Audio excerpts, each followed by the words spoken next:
On Thanksgiving Day, my millionaire son visited me and asked, "Did you like the lake house I gave you, Mom?"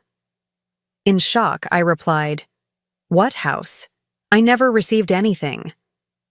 My gold digger daughter-in-law slowly walked up to him. "I'm glad to have you here. Follow my story until the end and comment the city you're watching from so I can see how far my story has reached." I never expected that a simple question on Thanksgiving would shatter everything I thought I knew about my life. For the past 2 years, I'd been struggling to make ends meet on my janitor's salary, rationing my blood pressure medication, and wearing the same worn coat through 2 harsh winters. But I told myself it was temporary, that things would get better.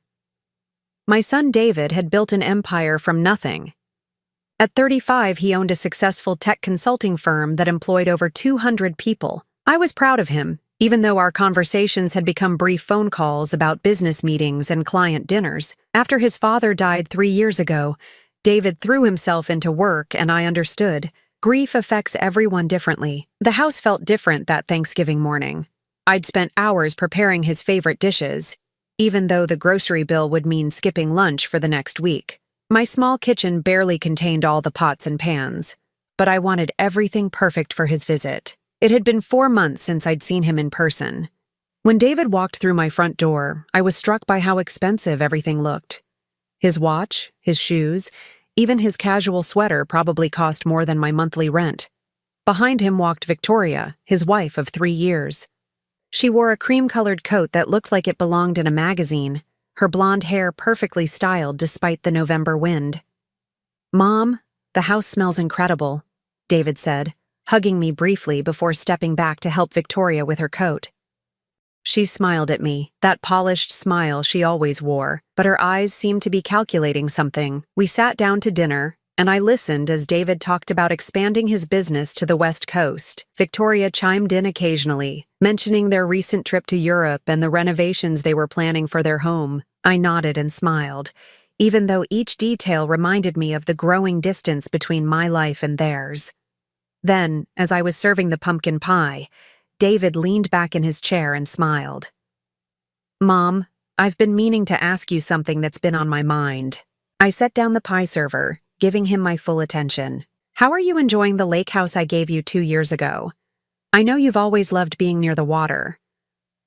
The words hit me like ice water. I stared at him, my mouth slightly open, trying to process what he'd just said. Lake house? I felt my heartbeat quicken as confusion washed over me. "What lake house, honey?" "I never received any lake house," David's smile faltered. He glanced at Victoria, who had gone very still beside him. "The house on Lake Morrison. I had it transferred to your name for your birthday 2 years ago. Don't you remember?" I shook my head slowly, feeling dizzy. "David, I would remember receiving a house. I've never gotten anything like that. Are you sure you're not thinking of someone else?" Victoria suddenly stood up, her napkin falling to the floor. "Oh, I just remembered," she said, her voice slightly higher than usual. "I need to make a phone call about tomorrow's appointment. Excuse me." She walked quickly toward the kitchen, pulling out her phone. But something about her movement felt wrong, urgent in a way that made my stomach clench. David was frowning now, his businessman's mind clearly trying to solve a puzzle. "Mom, that's impossible. I specifically had my assistant handle all the paperwork. The deed should have been mailed to you, and there were supposed to be monthly maintenance payments set up too." "Monthly payments?" I felt my legs weaken. "What monthly payments?" "The $1,500 I've been sending you every month to help with expenses. My assistant assured me you were receiving everything." The room seemed to tilt. $1,500 a month for 2 years. That was $36,000, enough to have changed everything for me. Enough to buy the medications I needed, to fix my car, to not worry about every grocery purchase. I gripped the edge of the table. "David, I swear to you, I haven't received any monthly payments. I've been struggling to pay for my blood pressure medication. Last month I had to choose between groceries and my electric bill." David's face went white. He stood up abruptly, his chair scraping against the floor. "That's impossible. I have receipts, bank transfers. Everything should be documented." From the kitchen I could hear Victoria's voice, low and urgent, though I couldn't make out the words. My hand started trembling as the full weight of the situation began to settle over me. "Show me," I whispered. "Show me the paperwork." David was already pulling out his phone, scrolling through emails with increasing desperation. "I have copies of everything at home, the deed transfer, the payment confirmations. Mom, if you haven't been getting this money, then where has it been going?" We both turned toward the kitchen at the same moment. Victoria's voice had stopped. The silence felt heavy, guilty. I stood up on unsteady legs and walked toward the kitchen doorway. Victoria was standing with her back to us, phone pressed to her ear, but she wasn't talking anymore. When she heard our footsteps, she spun around, her face flushed. "Everything okay?" David asked. But his tone had changed. It was the voice he used in business meetings when he suspected someone wasn't being truthful. Victoria's smile looked strained. "Of course, just confirming our dinner plans for tomorrow." But I could see it now, the guilt written across her features, the way she couldn't quite meet my eyes, the nervous way she was fidgeting with her wedding ring. "Victoria," David said slowly, "do you know anything about the lake house paperwork? You helped coordinate with my assistant on several things around that time." The silence that followed felt endless. Victoria's mouth opened and closed, but no words came out. In that moment, looking at her face, I knew. Somehow, some way, she had taken what was meant for me. The Thanksgiving I'd worked so hard to make perfect was about to become the day my family fell apart. The silence in my small dining room stretched like a taut wire ready to snap. Victoria stood frozen in the kitchen doorway, her perfectly manicured hands clasped so tightly that her knuckles had turned white. David was staring at his wife with an expression I'd never seen before, a mixture of confusion and growing suspicion. "Victoria," I said quietly, my voice steadier than I felt. "Where is my lake house?" She swallowed hard, her eyes darting between David and me. There must be some misunderstanding. Maybe the paperwork got lost in the mail, or perhaps there was an error at the bank." But even as she spoke, I could see the lie forming in her eyes. After working as a janitor for 15 years, cleaning offices late at night, I'd learned to read people. You see a lot when you're invisible to most folks, when they talk around you like you're not there. Victoria was lying, and she wasn't very good at it. David pulled out his phone again. "I'm calling Rebecca, my assistant. She handled all of this personally." "No, wait," Victoria said quickly, stepping forward. "Maybe we should discuss this privately first. Your mother has been through a lot, and I don't want to upset her more if this is just a simple mix-up." I felt a cold anger building in my chest. Upset me more? I'd been living on crackers and peanut butter for dinner most nights while she wore designer clothes and took European vacations. But I kept my voice calm. "Victoria, honey, I think we're past worrying about upsetting me. I need to know where my house is." David was already dialing. Within seconds, I heard a woman's voice on the other end. "Rebecca, it's David. I need you to pull up the paperwork for the lake house I purchased for my mother 2 years ago." There was a pause. Then Rebecca's voice became clearer as David put the phone on speaker. "Of course, Mr. Harrison. The property at 1247 Lake Morrison Drive. The deed was transferred to Margaret Harrison on November 15th, 2 years ago. I have copies of all the signed documents." My heart pounded. That was my name, my address for the paperwork.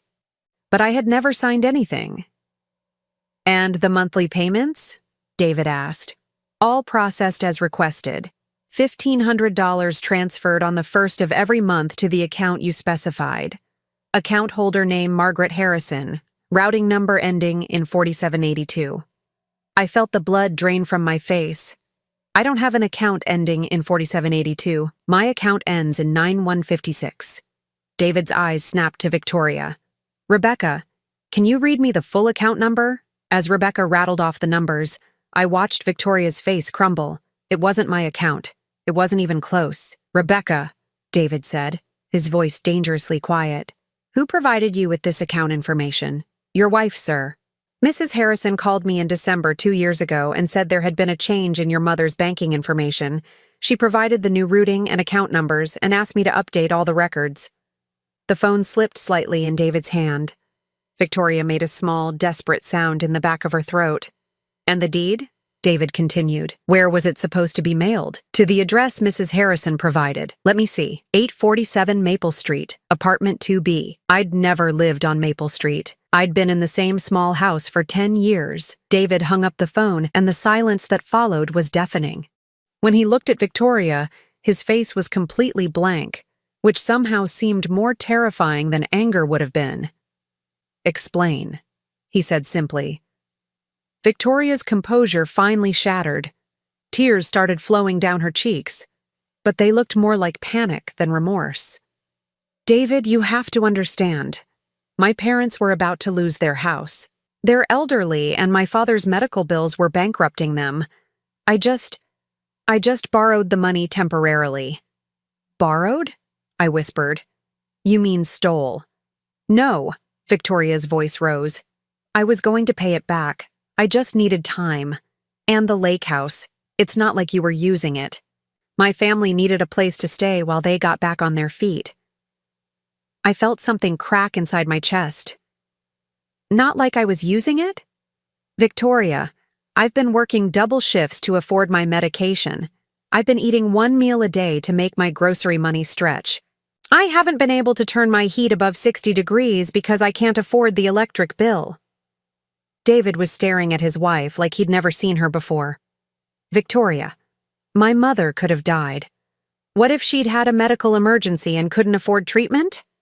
But she didn't, Victoria said desperately. She's fine. She's healthy. My father has diabetes and heart problems. He needed the money more. The callousness of her words hit me like a physical blow. Fine? Healthy? I thought about the nights I'd lain awake, chest tight with stress, wondering how I'd pay for my next prescription.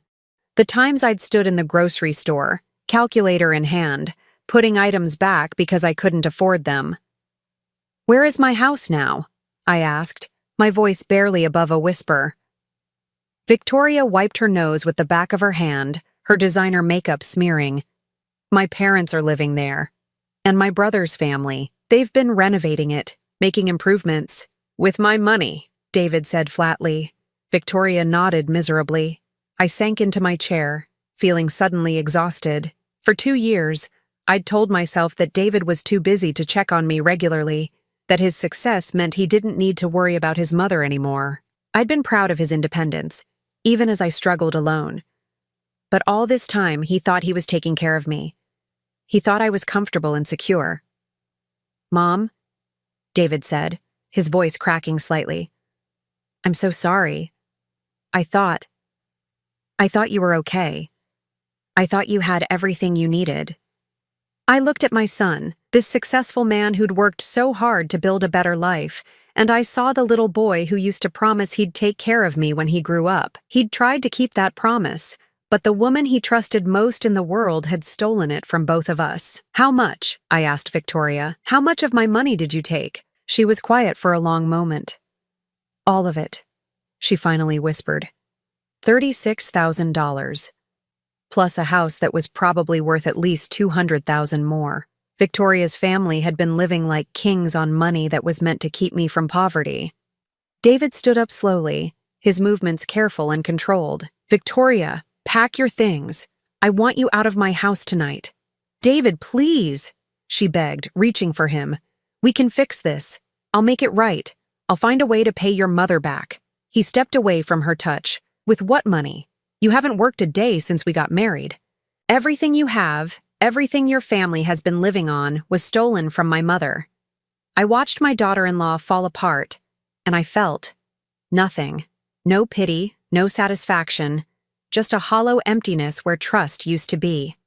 She'd looked me in the eye for 2 years, had sat at this very table, knowing I was struggling while her family lived in luxury at my expense.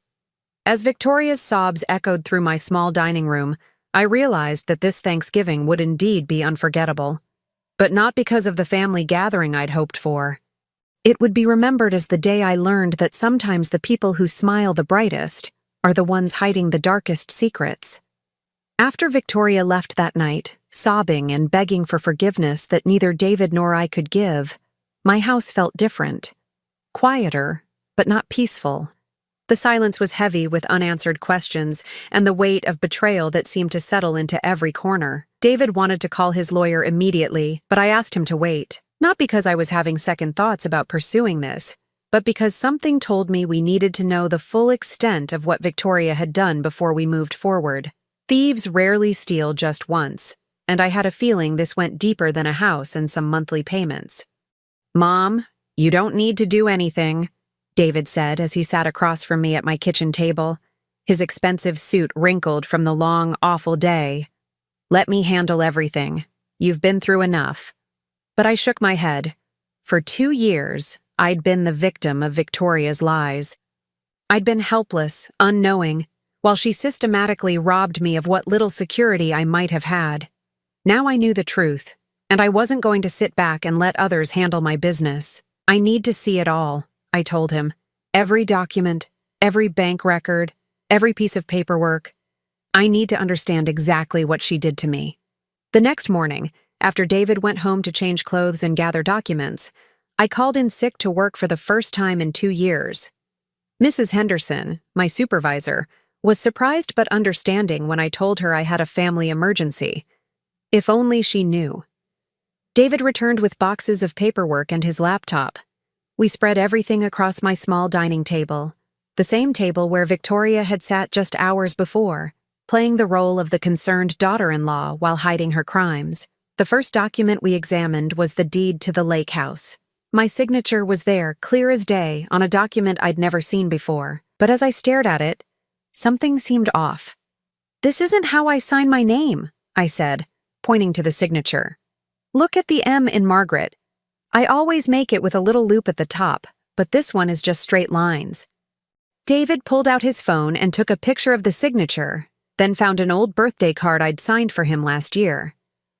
The differences were subtle but clear once you knew what to look for. "She forged your signature," he said, his voice flat with anger. We kept digging. The bank records showed that the monthly payments had been going to an account that was indeed in my name, but at a bank I'd never done business with. Someone had opened an account using my personal information. "I need to see this account," I said. David called the bank, but they wouldn't give him information over the phone since he wasn't an account holder. So we drove there together, my hands shaking as I walked into the marble lobby of First National Bank with my driver's license and Social Security card.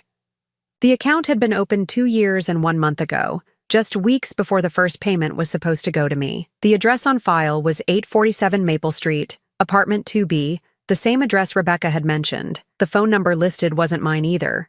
"Ma'am," the bank representative said, looking confused as she scrolled through the records, "you've never actually been in this branch before, have you?" "No," I said firmly. "I've never been here in my life." She showed us the signature card from when the account was opened, the same fake version of my name, signed by someone who wasn't me. "This is identity theft," the representative said, her voice concerned. "You need to file a police report immediately." But we weren't done yet. David had brought copies of all his financial records related to my care, and as we sat in the bank's customer service area, a more complete picture began to emerge. The monthly payments were just the beginning. David had also been sending additional money for my medical expenses, money I'd never seen. $500 when he thought I needed new glasses, $800 for what he believed was dental work, $1,000 last Christmas as a bonus. Every single payment had gone to the fake account. "How much?" I asked, though I was afraid to hear the answer. David's fingers moved across his phone's calculator. His face went pale. $43,000. Over 2 years, she stole $43,000 from you. I felt dizzy. $43,000 was more money than I'd ever had in my life. It was enough to have changed everything, to have given me security and comfort in my older years instead of the constant stress of living paycheck to paycheck. We drove to 847 Maple Street next. It was a rundown apartment complex on the other side of town, the kind of place with flickering neon signs and broken concrete steps. Apartment 2B was empty with a "for rent" sign in the window. She probably rented it just long enough to establish the fake address, David said, his jaw tight with anger. But I was thinking about something else. "David, how did she get my personal information?" My social security number, my date of birth, all the details she'd need to open that account? He was quiet for a moment. From our house, I keep copies of important family documents in my home office. She would have had access to everything. The betrayal cut deeper with each new revelation. Victoria hadn't just seen an opportunity and taken it. She'd planned this carefully, systematically stealing my identity and my money while living in my son's house, eating at his table, pretending to love him. That evening, as we sat in my living room surrounded by evidence of Victoria's crimes, David looked at me with tears in his eyes. "Mom, I'm so sorry. I trusted her completely. I never thought to verify that you were receiving the money because she was the one who suggested I send it in the first place." That detail hit me like ice water. "She suggested it?" David nodded miserably. "About 6 months after Dad died, she mentioned how worried she was about you managing on your own. She said it would be a wonderful gesture if I could help with your expenses, especially since business was going so well. She even offered to coordinate with Rebecca to set everything up." I closed my eyes, feeling the full weight of Victoria's manipulation. She'd positioned herself as the caring daughter-in-law, concerned about her husband's struggling mother, while secretly ensuring that every dollar meant for me would end up in her family's pockets. And the lake house? Same thing. She said you'd mentioned wanting to live near water, that it would be good for your health and peace of mind. She helped me find the property, negotiated the price, handled all the paperwork. Victoria had played my son like a violin, using his love for me against both of us. She'd made him feel generous and caring while systematically robbing me of everything he'd tried to give me. As David gathered up the papers to take to his lawyer, I sat alone in my living room, staring at the walls I'd grown so familiar with over the past 2 years. This small, cramped space with its old furniture and broken air conditioner wasn't supposed to be my reality. I was supposed to be living comfortably in a beautiful house by the lake, with enough money to buy my medications without counting pennies. Instead, Victoria's parents were probably sitting by that lake right now, enjoying their stolen retirement while I'd been rationing my blood pressure pills and wearing secondhand clothes. But knowing the truth, as painful as it was, felt like the first step toward getting my life back. Victoria had stolen more than money from me. She'd stolen 2 years of security, of dignity, of the peace of mind that comes with knowing your child is taking care of you. Tomorrow, we'd start the process of getting it all back. But tonight, for the first time in 2 years, I went to bed knowing exactly where I stood. And that knowledge, bitter as it was, felt like power. The morning David's lawyer called with the results of his investigation, I was scrubbing floors at the office building where I'd worked for the past decade. My knees ached against the cold tile, and my hands were raw from the industrial cleaning solutions. But I kept working because I needed every dollar from this job. At least I thought I did. "Mrs. Harrison." Mr. Patterson's voice was grim when I called him back during my lunch break. "We need to meet immediately. What we've uncovered goes far beyond what we initially suspected." David picked me up after my shift, his face drawn with exhaustion. He'd barely slept since Thanksgiving, throwing himself into the investigation with the same intensity he brought to his business deals. But this wasn't business. This was personal, and it was destroying him. At the lawyer's office, we sat across from Mr. Patterson as he laid out a file thick with documents. "Victoria didn't just steal from you, Mrs. Harrison. She's been running what amounts to a small-scale fraud operation using your identity." The room seemed to tilt as he explained. "Victoria had used my personal information to open not just the one bank account, but 3 separate accounts at different banks. She'd applied for credit cards in my name, taken out a small loan, and even filed false tax returns claiming me as a dependent while reporting income I'd never earned. The IRS has been trying to contact you about discrepancies in your tax filings," Mr. Patterson continued. "They've been sending notices to the fake address. You're currently under investigation for tax evasion." I felt like I was drowning. Tax evasion? But I've filed my taxes honestly every year. "We know that now, but the IRS doesn't.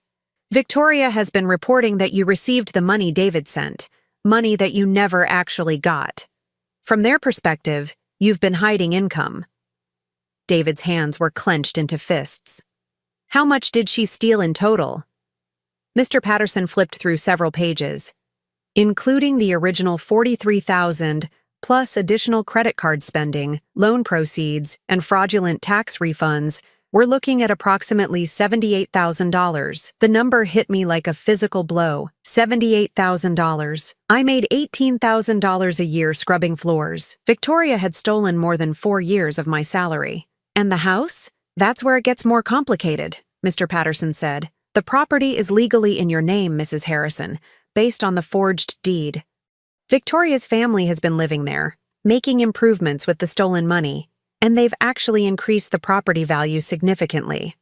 I thought about Victoria's parents, whom I'd met only twice at family gatherings. They'd seemed like nice people, a little overwhelmed by their daughter's wealthy lifestyle but grateful for her success. Had they known where the money was coming from? Had they known they were living in a house stolen from their son-in-law's mother? Can we get it back? David asked. Yes, but we'll need to involve law enforcement. This isn't a civil matter anymore. This is criminal fraud, identity theft, and tax evasion. Victoria could face serious prison time. I was quiet for a long moment, thinking about the woman who'd sat at my table just days ago, crying and begging for forgiveness. She'd seemed genuinely remorseful, but now I wondered if those tears had been real or just another manipulation. What about her family? I asked. Her parents? Her brother with the children? Mr. Patterson's expression was sympathetic but firm. They'll have to vacate the property. If they can prove they didn't know the money was stolen, they might avoid criminal charges, but they can't keep what was bought with fraudulent funds. David was staring out the window, his jaw tight. Where is Victoria now? She's staying with her parents at the lake house, Mr. Patterson said. Our investigator confirmed she's been there since she left your house on Thanksgiving. So she ran straight to the people who'd been living off my mother's stolen money, David said bitterly. Of course she did. That afternoon, we drove to Lake Morrison.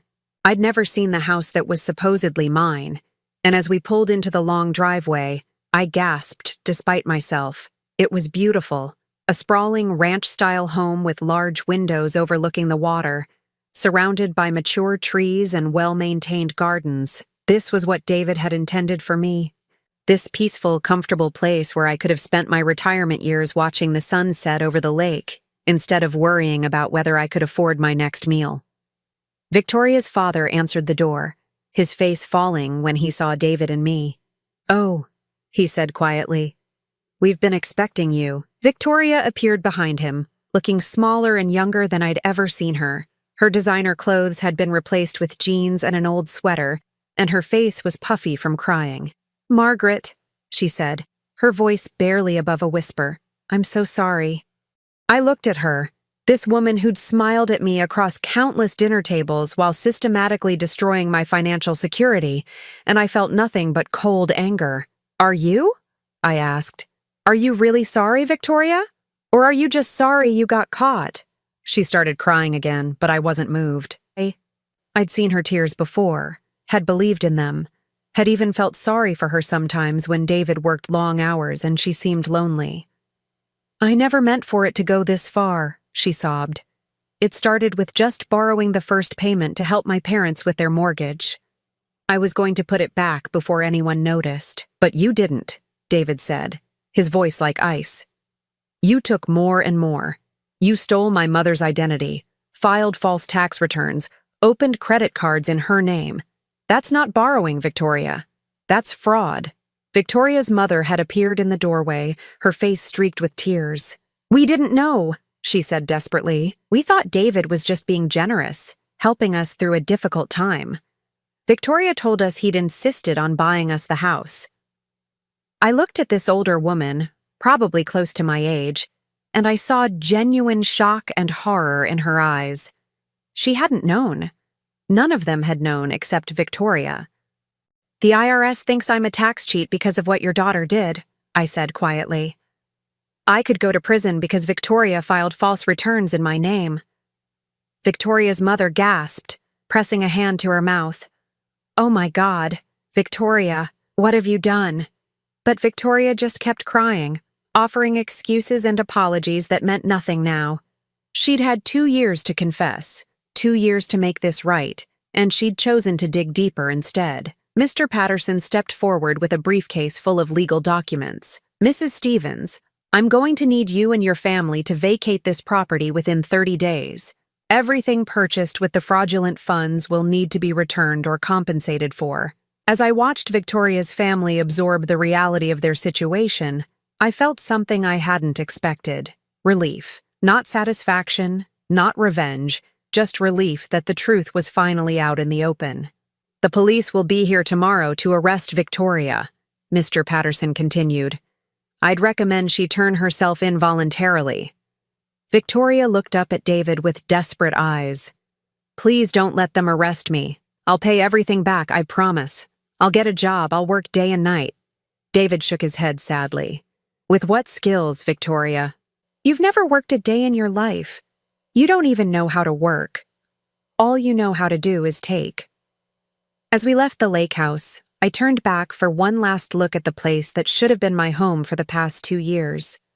Soon it would be, but it felt hollow now, tainted by the knowledge of how Victoria had stolen it from me. Mom, David said as we drove away, I'm going to make sure you never want for anything again. I'm going to take care of you the way I should have been doing all along. I patted his hand gently. You were taking care of me, honey. It's not your fault that Victoria stole what you gave me. But as we drove back toward my small, cramped house, I knew that everything was about to change. Victoria would face the consequences of her crimes, and I would finally get the security and comfort that David had always intended for me to have. The confrontation was over. Now came justice. The divorce papers were finalized on a gray Tuesday in February, 3 months after that devastating Thanksgiving dinner. I sat in the courthouse hallway beside David as his lawyer emerged from the courtroom with news that Victoria had signed everything without contest. She'd already been sentenced to 18 months in prison for fraud and identity theft, and fighting the divorce would have only added legal fees she couldn't afford.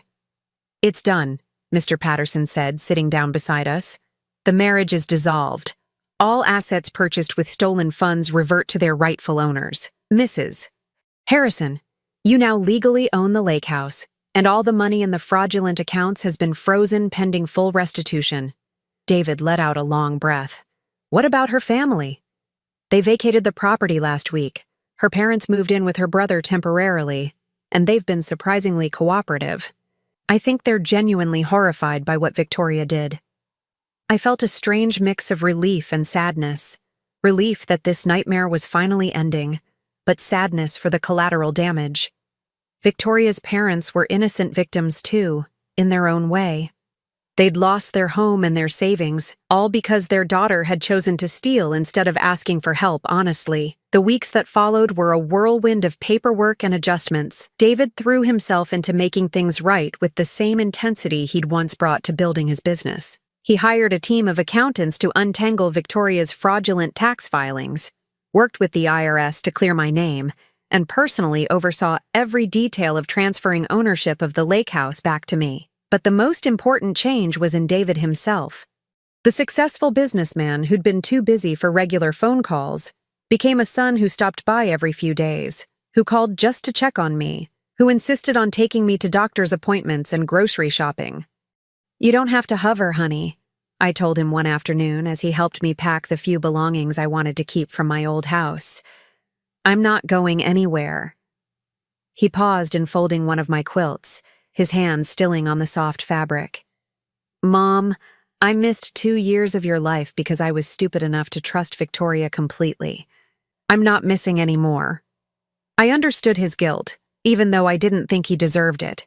Victoria had been a master manipulator, playing on his love for me to hide her crimes. But I also understood that trust, once broken so completely, takes time to rebuild, even trust in yourself. Moving into the lake house felt surreal. The place was beautiful, but it carried the weight of everything that had happened. Victoria's family had taken good care of it, I had to admit. The gardens were well maintained, the house was clean and updated, and they'd even added a screened porch overlooking the water that I fell in love with immediately. But it felt like moving into someone else's life, rather than reclaiming my own. We can change anything you want, David said as we walked through the rooms together. New furniture, different paint colors, Whatever would make it feel like home to you. I appreciated his thoughtfulness, but I wasn't sure new curtains would erase the knowledge that Victoria's father had sat in this living room for 2 years, reading his morning paper while I'd been rationing my medication 50 miles away. The financial restitution process was more complex than I'd expected. The accounts Victoria had opened in my name contained not just the money David had sent, but also funds from the credit cards she'd used and the loan she'd taken out. Untangling what belonged to whom required forensic accounting and months of documentation. The good news, my new financial advisor explained, is that when all is said and done, you'll have not just the original money your son sent, but also accumulated interest and some additional compensation for the identity theft. We're looking at approximately $95,000 once everything is recovered. $95,000. I'd never imagined having that kind of money. It was enough to live comfortably for years, to never worry about choosing between groceries and medication again, to actually enjoy my retirement instead of working until my body gave out. But the money felt strange in my hands, tainted by the knowledge of how it had been stolen and recovered. I found myself almost missing the simplicity of my old life, where I knew exactly where I stood, even if that place was barely getting by. The hardest part was dealing with the community's reaction. In a town the size of ours, Victoria's arrest and trial had been front-page news. Everyone knew what she'd done, and by extension, everyone knew that I'd been the victim of an elaborate fraud scheme. People's reactions varied wildly.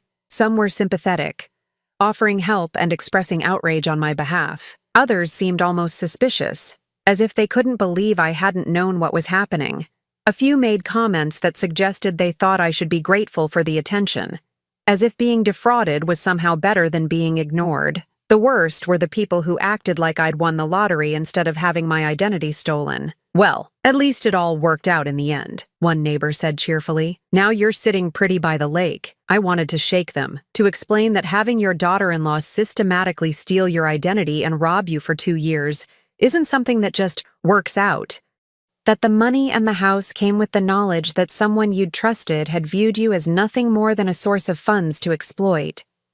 But I kept my mouth shut and focused on rebuilding my life. The first night I spent alone in the lake house, I sat on the screened porch with a cup of tea, watching the sun set over the water. The view was beautiful, peaceful in a way I'd never experienced before.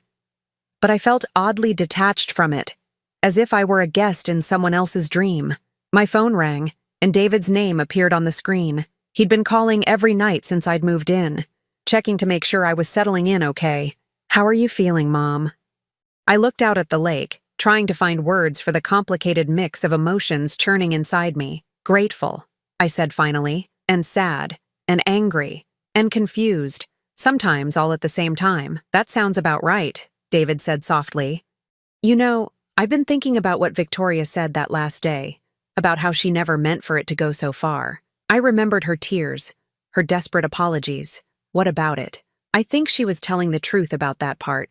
I think she really did start small and then couldn't stop. But that doesn't make it better, does it? If anything, it makes it worse. She had dozens of opportunities to confess, to make it right, and she chose to dig deeper every single time. He was right. Victoria's initial crime might have been impulse or desperation, but everything that followed had been calculated deception. She'd looked me in the eye at family dinners, had hugged me at holidays, had listened to me worry about money, all while knowing she was the reason I was struggling. "I keep thinking about how proud she seemed," I said, when she talked about her family's renovations to the house, the improvements they were making. She was proud of what they'd accomplished with my stolen money. "She wasn't just stealing from you, Mom. She was stealing from both of us. She stole the relationship we should have had these past 2 years, the peace of mind I thought I was giving you." After I hung up with David, I walked through the house that was finally, legally, undeniably mine. It was beautiful, comfortable, everything I could have wanted, but it would take time before it felt like home instead of evidence of a crime. I settled into the master bedroom that night, in a bed that was mine, in a house that was mine, with enough money in the bank to last me the rest of my life. I should have felt triumphant. Instead, I felt exhausted. But as I drifted off to sleep to the gentle sound of water lapping against the shore, I realized that exhaustion wasn't necessarily a bad thing. It was the exhaustion that comes after a long, difficult journey is finally over. Tomorrow, I could begin the work of making this stolen dream into something that truly belonged to me. 1 year later, I stood in the same screened porch where I'd spent that first confused night, but everything had changed. The space that had once felt foreign now wrapped around me like a comfortable embrace. I'd replaced Victoria's family's furniture with pieces that spoke to me, added plants that I'd chosen myself, and hung photos that told the story of my real life, rather than someone else's stolen dream. The morning routine I'd developed had become sacred to me. Coffee on the porch as the sun came up over the lake, watching the water change colors with the light. It was a luxury I'd never imagined I'd have, this peace. This time to simply exist without the constant weight of financial worry. David's car pulled into the driveway, right on schedule for our weekly breakfast together. This tradition had started months ago, after his initial guilt-driven hovering had settled into something more natural. We'd both learned to navigate this new relationship, one built on honesty rather than the false foundation Victoria had created. "Morning, Mom," he called as he came through the front door, carrying a bag from the bakery in town. "I brought those cinnamon rolls you like." I smiled, setting 2 plates on the kitchen table. "You don't have to bring me pastries every week, honey. I'm perfectly capable of feeding myself now." He grinned. "I know you are, but I like bringing them. Besides, Mrs. Chen at the bakery always asks about you. Half the town has adopted you as their favorite success story." It was true. The same community that had whispered about my situation during Victoria's trial had embraced me once justice was served. People stopped me at the grocery store to ask how I was settling in. Neighbors brought casseroles when I first moved to the lake, and the mailman made sure to mention whenever he had good news to deliver. "Any word from the lawyer about Victoria's appeal?" I asked as we settled into our usual spots at the table. David shook his head. "Her public defender filed the paperwork, but Mr. Patterson says it's basically a formality. The evidence was too overwhelming, and she pled guilty to everything. She'll serve her full sentence." 18 months had seemed like such a short time when the judge announced it, but as the seasons changed and my new life took shape, I'd stopped thinking about Victoria's timeline and started focusing on my own. "How do you feel about that?" David asked, studying my face carefully. I considered the question seriously. A year ago, I might have wanted Victoria to suffer more, to face consequences that matched the scale of what she'd stolen from me. But now, sitting in the house that was truly mine, with money in the bank and my son's genuine attention, revenge felt less important than it once had. "I feel like she's where she needs to be," I said finally. "Not because I want her to suffer, but because she needs to face real consequences for what she did. Maybe prison will teach her something that our family never could." Through the legal process, I'd learned more about Victoria's psychology than I'd ever wanted to know. She'd grown up in a family that struggled financially, always comparing themselves to others who had more. When she married David, she'd suddenly had access to wealth she'd never imagined, but apparently, it hadn't been enough. She'd needed to feel like she was the provider, the one who could solve her family's problems. "The therapist her lawyer recommended says she has something called entitlement syndrome," David had told me months ago. She genuinely believed she deserved whatever she could take because life had been unfair to her. I'd thought about that explanation for a long time. Life had been unfair to me too, when I'd lost my husband and found myself struggling to make ends meet. But I'd never considered that unfairness gave me the right to steal from others. "Have you heard anything about her family?" I asked. David nodded. "Her parents moved to Arizona to live with her aunt. Her brother found a job in another state. They're starting over, basically." I felt a pang of sympathy for them. Victoria's crimes had destroyed more lives than just mine. Her parents had lost their home and their savings. Her brother's children had been uprooted from their schools and friends, all because Victoria had chosen theft over honesty. "I've been thinking about writing them a letter," I said. David's eyebrows rose. "Really? What would you say?" "That I don't blame them. That I hope they're doing okay." I paused, stirring sugar into my coffee. Victoria made her choices, but they didn't deserve to pay for them. We sat in comfortable silence for a while, looking out at the lake. A family of ducks had taken up residence near the shore, and I'd gotten into the habit of tossing them breadcrumbs from my morning toast. simple pleasures that I'd never had time for when every moment was consumed with survival. "I have something to tell you," David said eventually, his tone shifting to something more serious. I looked at him expectantly. "I've been seeing someone, a woman I met at a business conference. Her name is Jennifer, and she's nothing like Victoria." I felt a flutter of anxiety, then forced myself to relax. "Tell me about her." "She's a forensic accountant, actually. She helps companies investigate financial irregularities. She knows what Victoria did, knows the whole story, and she's not interested in my money. She makes good money of her own." I smiled. "A forensic accountant? That seems appropriate." David laughed. "I thought you'd appreciate the irony. She's also incredibly honest, sometimes brutally so. She told me on our third date that she thought I was too trusting and needed to work on my boundaries." "Smart woman. When do I get to meet her?" "Only if you want to. I'm not rushing anything this time. I'm learning to trust my own judgment again, and part of that means not seeking approval from everyone else before I know how I feel myself." I reached across the table and squeezed his hand. "I'm proud of you for taking your time.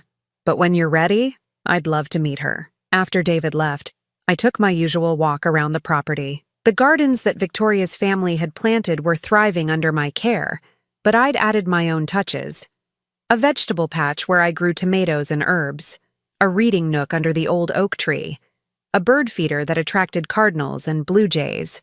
The house was becoming mine in ways that had nothing to do with legal ownership. It was filled with my choices, my memories, my quiet daily routines that no one could steal or forge or manipulate. That afternoon, I did something I'd been planning for weeks. I called my old supervisor at the cleaning company. "Mrs. Henderson, this is Margaret Harrison. I wanted to let you know that I won't be coming back to work." There was a pause. "Are you feeling all right, Margaret? You've been out quite a while now." "I'm feeling better than I have in years," I said, smiling at the truth of it. "I'm retiring." It felt strange to say the word. I'd never imagined I'd be able to retire, had assumed I'd work until my body gave out. But the money Victoria had stolen, and that had been recovered, combined with the house and David's ongoing support, meant I could finally stop scrubbing other people's floors and start living for myself. That evening, I sat on my porch with a glass of wine, watching the sunset paint the lake in shades of gold and pink. My phone buzzed with a text from David. "Jennifer wants to know if you like Italian food. She's thinking of cooking for you next weekend." I typed back, "Tell her I love Italian food, but she doesn't need to impress me. I already like anyone who makes my son happy." As darkness settled over the water, I thought about the woman I'd been a year ago. Tired, struggling, proud, but quietly desperate. She would never have believed that this peace was possible, this sense of security and contentment. Victoria had stolen 2 years of my life, but in a strange way, her crimes had also given me something I might never have had otherwise. They'd forced David to truly see me, to understand that I needed more than just financial support. I needed his presence, his attention, his genuine care. They'd also taught me something about my own strength. I'd survived the theft, the investigation, the trial, the complicated process of reclaiming my identity and my life. I'd learned that I was tougher than I'd given myself credit for, more resilient than I'd ever needed to be before. I'd also learned something about forgiveness. Not forgiveness for Victoria, who would have to earn that through genuine change that I might never witness, but forgiveness for myself, for being trusting enough to believe in her lies, and forgiveness for David, who'd been manipulated just as thoroughly as I had been. As I locked up the house and headed to bed, I felt the deep satisfaction that comes from a day well lived and a life reclaimed. Tomorrow would bring new small pleasures, new quiet joys, new moments of peace that no one could steal. The lake house that had started as Victoria's crime scene had become my sanctuary. The money that had been stolen and recovered had become my security. The son who had been deceived into neglecting me had become my devoted companion. Victoria had tried to steal my future, but in the end she'd only delayed it. Now it was mine, fully and completely to live exactly as I chose. And I chose peace. Now, I'm curious about you who listened to my story. What would you do if you were in my place? Have you ever been through something similar? Comment below. And meanwhile, I'm leaving on the final screen 2 other stories that are channel favorites, and they will definitely surprise you. Thank you for watching until here.